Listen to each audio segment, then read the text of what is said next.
this is an event I want to come to because Alan tells me I should come to it. And I've worked with Alan on a bunch of stuff over the years. We've had conversations from, are you sure that guy's a criminal? Yeah, I'm sure he's a criminal. To, are you sure that's a good idea? To, can you tell me what your adjusted EBITDA is going to look about? And so I've really enjoyed those conversations. And in fact, I regret that Alan has a better memory than I do, because he will probably remember today. Do you remember that guy, Alan, that had a fence around a small building? Yeah, you're not allowed to say, that's like saying Voldemort. You're not supposed to say the whole name. But there were periods of time in the past where I would be in a grow room, because it's a Sunday, and on a Sunday I had to be the secure person present, meaning for the first 4 or 5 hours of the day, so sort of 7 until maybe lunch, I would actually have my computer out and I'd be doing phone calls to people like Alan, and in the afternoon I did useful things, which was to work on what everybody was working on. And it's always been my view that I have no idea how people can be so smart to run a business where they don't actually sit where the operations are. I don't understand how you can actually look at a spreadsheet and know what's going on.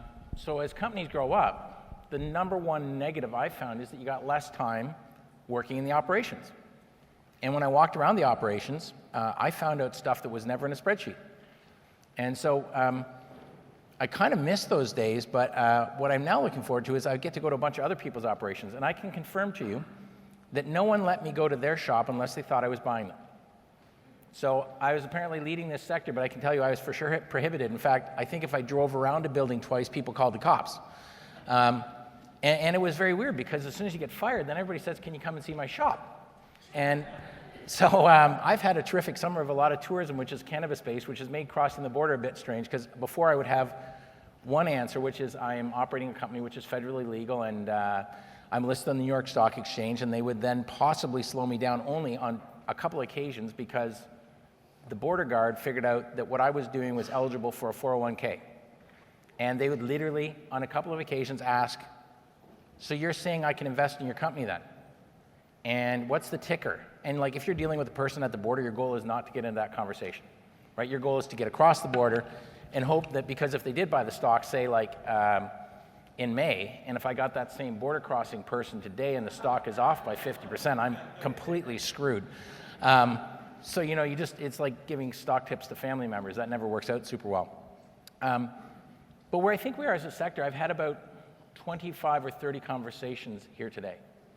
And there's an awful lot of people who are feeling a bit down, a bit oppressed, a bit pushed back, a bit disappointed with the capital markets, a bit troubled with regulations not moving as fast as they want. And I guess my point would be, we can't feel that, we can't project that. We need to forecast that the future is brighter, that this is the sector that no matter what happens, the cannabis sector is never going to get smaller. Like, there's nothing in anyone else's stock portfolio in any other segment that will not get smaller. And the reason it can't get smaller is we've just begun. And if we keep foreshadowing the fact that the beginning is going to have some twists and turns, but it is never going to get smaller, it's only going to get bigger. It's only going to get more sophisticated. It's only going to become more advanced. It's not going to be a lonely sector where the cannabinoids have to stay by themselves. They're going to get to hang out with other things.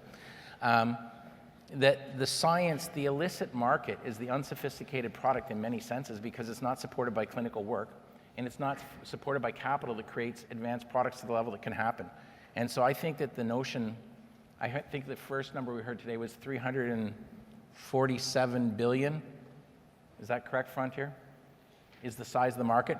I think it's at least twice that. And it's because the opportunity for what we can create that are the new and derivative products, the combinations, like the dumbest question I've been asked all summer by everywhere I go from media is, what inning is the cannabis industry in?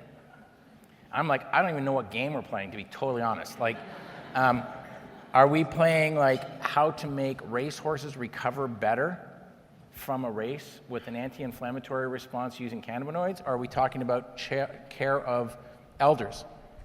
Are we talking about collaborations between cannabinoids and opioids? Are we talking about the idea that what I called, and maybe it's incorrect, Cannabis 4.0, when we start to use the more specific cannabinoids to try and stimulate stem cells to alter the behavior so that we can start to go to curative products?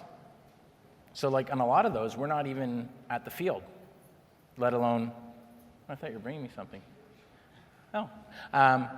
We're not even at the field. So where are we on, and I joke, I said, where are we on perfecting how you twist a pre-roll so that it doesn't fall apart? Okay, I would say that we've largely nailed that one. But that was actually, for those of you guys who have been trying to automate it, I can tell you that was tricky as hell. Because if you're trying to make a couple thousand an hour and you want them perfect and you want them twisted, we were really good at getting to the point just before the twist, and then they all got hand twisted for a while till we actually got that tech going. Which you think, you went to school and you became an engineer, and you're going to go home at Thanksgiving and tell people, well, what problem did you solve this year? Well, I went to that good university, and I now know how to twist the end of a joint. But it was something which, done properly, actually became intellectual property. So where we are now is, I think it's more exciting. We're going to shake out a bunch of the people who don't care. And the number one group I'm most worried about right now, and that's going to power our sector up or down, is the retail shareholder. Like the retail shareholder, I think Kevin's line this morning is it's the only sector when it's the stock market, when it goes on sale, people run away. The people who are running away right now are all the retail shareholders. They're the people that are unsure what's happening next. And I think we can give them a great future. We can give them an expectation of growth. But if we give them earnings per share guidance, I think we're kind of tricking ourselves and tricking them. And so I'd be very careful. Maybe Alan will debate me on this, but I'm very reluctant to think that we're doing anyone a favor in this sector if we start getting into very advanced guidance on exactly what we're going to do on an earnings per share basis a year from now. I don't think we know. The world's changing too quickly. And Vivian's point that HSR doesn't let transactions close. We should be very clear. This is so new that we're learning it, we're doing it, and we're doing it with vigor. Like I just had a meeting before this. Who knew that Chicago City Council, like a day or two ago, said that they should enable the pursuit of allowing psilocybin to be decriminalized or pursued for academic and medical research programs, so that they'd be the third city in the US to do that. Like, did anybody know that? Who's here? We're in Chicago. Yeah, we got one. I think we're in a state of public policy where what we're looking about is how do we end prohibition, and how do we message to retail shareholders that we're not going to be stuck on any one topic. We're looking at all the plants, and we're looking at all the possibilities, and we're going to do it with science. And if we do that well, you're not stuck selling CBD. You might be in a phase 1 CBD. Phase 2 could end up being THC. Maybe phase 3 is clinical work on psilocybin. And I think if we leave ourselves room to do that, rather than saying my earnings per share are going to be exactly 3 cents in a year. Well, what if you wanted to spend a little bit more on R&D? What if you wanted to spend a little bit more on political campaigning? Oh, now you only made 2 cents. You're a total failure. You missed by 33% when you, in fact, made your business way bigger. And so I think we're in a spot where our imagination shouldn't be curtailed by accounting. Now, I know that Alan is actually quite good at accounting, so that's probably a very bad setup for interacting with Alan. But Alan, why don't you come up and we'll have a chat. And if we have any questions from the floor, given the fact that I am no longer officially employed, I have a number of places that I've invested money to get a job, which means they can't fire you. Because if you buy a job, you must be pretty friggin' pathetic. But I largely bought my jobs. I also pointed out when I was in San Jose, like I see you're using your phone, it's perfectly good. You should keep using your phone during the presentation, because I had created a company which was worth around 15 or 20 billion, and I did that in about 6 years with a bunch of good people. It had about 5 or 6 billion bucks in the bank, and the stock was around 82% of the 52-week high, and I got fired. So if you think you can take the time of this talk off, you're probably wrong.